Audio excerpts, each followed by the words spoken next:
आपने महसूस किया होगा कि जो लोग अच्छे कर्म करते हैं वो हमेशा परेशान रहते हैं, वहीं जो बुरे कर्म करते हैं वो खुशी से रह रहे होते हैं।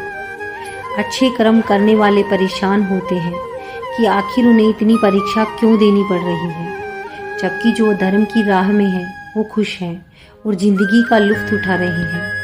अगर आपके मन में भी ये सवाल आया है तो आज हम आपको इसका जवाब देंगे। ये वो जवाब है जो भगवत गीता में लिखा है और श्री कृष्ण ने अर्जुन को दिया था। भगवत गीता में वर्णित कथा के अनुसार जब भी अर्जुन के मन में कोई दुविधा आती थी तो वो श्री कृष्ण के पास पहुंच जाते थे। एक बार की बात है, अर्जुन भगवान श्री कृष्ण के समीप आकर उनसे कहा कि वो दुविधा में है और इसका जवाब वो श्री कृष्ण से चाहते हैं। श्री कृष्ण ने पूछा कि क्या सवाल है।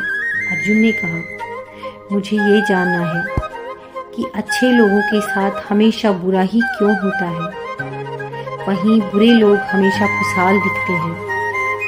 अर्जुन के मुंह से ऐसी बात सुनकर श्री कृष्ण मुस्कुराए और कहा, मनुष्य जैसा सोचता है और महसूस करता है वैसा कुछ नहीं होता, बल्कि अज्ञानता की वजह से वो सच्चाई को जान नहीं पाता। अर्जुन उनकी ये बात समझ नहीं पाया।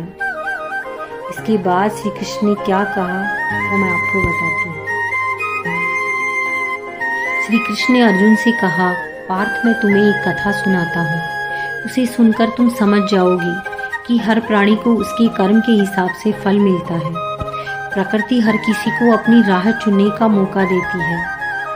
अब वो मनुष्य की इच्छा पर निर्भर करता है कि उसे धर्म की राह चुननी है या अधर्म की। कथा शुरू करते हुए श्री कृष्ण ने कहा, एक नगर में दो पुरुष रहा करते थे। एक पुरुष व्यापारी था जिसके जीवन में धर्म की बहुत महत्वता थी। वो पूजा पाठ में यकीन रखता था और हर रोज मंदिर जाता था और दान धर्म भी किया करता था।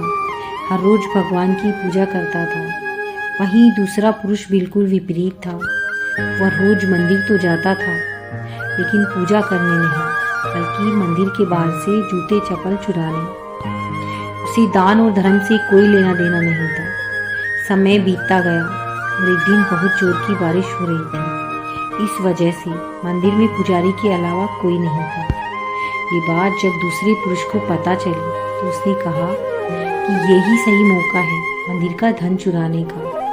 पंडित से नज़र बचाकर उसने मंदिर का सारा धन चुरा लिया। उसी समय धर्म कर्म में विश्वास करने वाला व्यक्ति भी मंदिर पहुंचा। दुर्भाग्य से मंदिर के पुजारी ने उसे चोर समझ लिया और चिल्लाने लगा। वहाँ लोग एकत्र हो गए और उसे बहुत मारा। किसी तरह वो बचते बचाते वहाँ से निकला तो दुर्भाग्य ने उसका साथ वहाँ पर भी छोड़ दिया। मंदिर के बाहर वो एक गाड़ी से टकरा गया और घायल हो गया। फिर वो व्यापारी लंगड़ाते हुए घर जाने लगा तो रास्ते में उसकी मुलाकात उस पुरुष से हुई जिसने मंदिर से धन चुराया था। उसने कहा, आज तो मेरी किस्मत चमक गई, एक साथ इतना सारा धन मिल गया। ये बात जब यह सब देखकर उसे बहुत बुरा लगा और उसने अपने घर से भगवान की सारी तस्वीरें निकाल दी। कुछ सालों बाद दोनों पुरुषों की मृत्यु हो गई।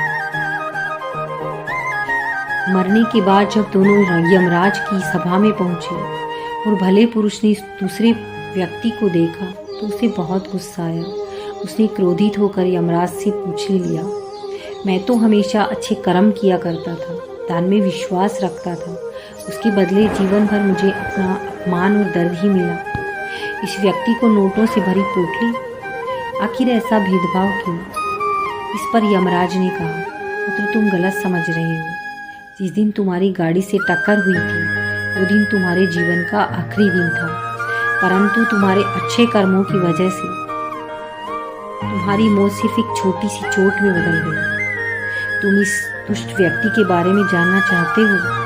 दरअसल इसके भाग्य में ये राजयोग था, मगर इसके कुकर्मों व धर्म की वजह से ही वो सिर्फ एक छोटी सी धन की पोटली में बदल गया। कथा सुनाने के बाद श्री कृष्ण ने अर्जुन से पूछा, पार्थ क्या अब तुम्हें तुम्हारे सवालों का जवाब मिल गया? ऐसा सोचना कि भगवान तुम्हारे कर्मों को नज़रअंदाज कर रहे हैं, ये बिल्कुल भी सत्य नहीं है। भगवान हमें क्या किस रूप में दे रहा है मनुष्य को समझ में नहीं आता, मगर आप अच्छे कर्म करते रहें तो भगवान की कृपा हमेशा आप पर बनी रहती है। इसलिए अपने अच्छे कर्मों को बदलना नहीं चाहिए, क्योंकि इसका फल हमें इसी जीवन में मिलता है। इसलिए मनुष्य का फर्ज है कि वो हमेशा अच्छे कर्म करते रहे, क्योंकि श्री कृष्ण ने गीता में भी बताया है कि किसी के द्वारा किया गया कर्म बेकार नहीं जाता, चाहे वो अच्छा हो या बुरा। धन्यवाद दोस्तों, फिर मिलते हैं अगली वीडियो के साथ।